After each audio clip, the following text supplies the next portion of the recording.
মায়ের পেটের মধ্যে যারা সন্তান নষ্ট করে ফেলেন, হয়তো রিজিকের চিন্তা আপনি বাবা, আপনি আপনার সন্তানকে নষ্ট করলেন, হয়তো শারীরিক ফিটনেস ঠিক রাখার জন্য আপনি মা, আপনি আপনার সন্তানকে নষ্ট করে ফেললেন। ব্যক্তিহীন ভাষায় বলে যেতে চাই, মাইকের আওয়াজ যত দূর পর্যন্ত যাচ্ছে মনে রাখার চেষ্টা করবেন, কিয়ামতের মাঠে আপনার ওই ছোট্ট মাসুম বাচ্চাটাকে আপনি দেখতে পাবেন। তখন আপনার ওই ছোট্ট বাচ্চাটা বড় হয়ে যখন যাবে, কিয়ামতের মাঠে আপনি ইয়াং অবস্থায় দেখতে পাবেন।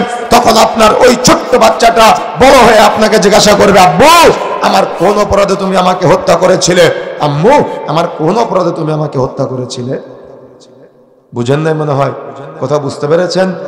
তার মানে আপনার সন্তান, যে সন্তানকে আপনি হত্যা করেছেন, আপনার সন্তান যে সন্তানকে মায়ের পেটে থাকা অবস্থায় আপনি দুনিয়ার মুখ দেখতে দেন নাই, যে সন্তানকে আপনি মায়ের পেটে থাকা অবস্থায় মায়ের পেটের মধ্যে নষ্ট করে ফেলেছেন, রাসূলুল্লাহ সাল্লাল্লাহু আলাইহি ওয়াসাল্লাম বলছেন, এই যে আপনি অবৈধভাবে একটা সন্তানকে অন্যায়ভাবে হত্যা করলেন, রাসূলুল্লাহ সাল্লাল্লাহু আলাইহি ওয়াসাল্লাম বলছেন গোটা পৃথিবীর মানুষকে হত্যা করলে যে পাপ হয়, আপনি বাবা মা হিসেবে প্রত্যেকের আমলনামায় সেই পাপ লিপিবদ্ধ হবে।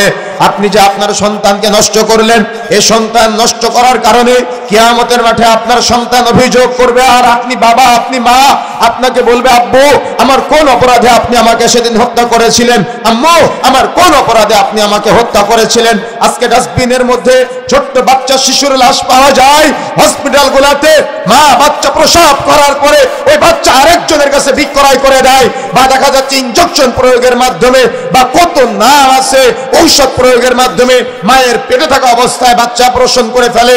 অর্থাৎ মায়া বাচ্চার অর্থাৎ শারীরিক গঠন তৈরি হওয়ার পরে, জান চলে আসার পরে, রূহ চলে আসার পরেও ওই বাচ্চাটাকে মায়ের পেট থেকে অর্থাৎ প্রাপ্ত বয়স হওয়ার আগেই মেরে ফেলে মায়ের পেট থেকে বের করে ফেলা হয়, বা রক্তপিণ্ড বানিয়ে মায়ের পেট থেকে বের করে ফেলা হয়। এগুলো সব নাজায়েজ, হারাম। এগুলোর সাথে যারা জড়িত আছেন, কিয়ামতের মাঠে আপনার সন্তান অভিযোগ করবে আর বলবে, আব্বু আমার কোন অপরাধে তুমি আমাকে হত্যা করেছিলে? আম্মু আমার কি এমন অপরাধ ছিল যে অপরাধের কারণে তুমি আমার দুনিয়াতে আসতে দাও নাই? সেদিন কি জবাব দেওয়ার মতো কোনো জবাব আপনার কাছে আছে? কথা বলতেছেন না কেন? জবাব দেওয়ার মতো কোনো জবাব আপনার কাছে আছে? যদি না থেকে থাকে তাহলে আজকের পর থেকে দুঃসাহস কখনো দেখাবেন না যে মায়ের পেটে থাকা অবস্থায় সন্তানের শরীরে রূহ চলে এসেছে 4 মাস 10 দিন পরে, আর আপনি আপনার সন্তান নষ্ট করে ফেললেন। এই দুঃসাহস কখনো দেখাবেন না।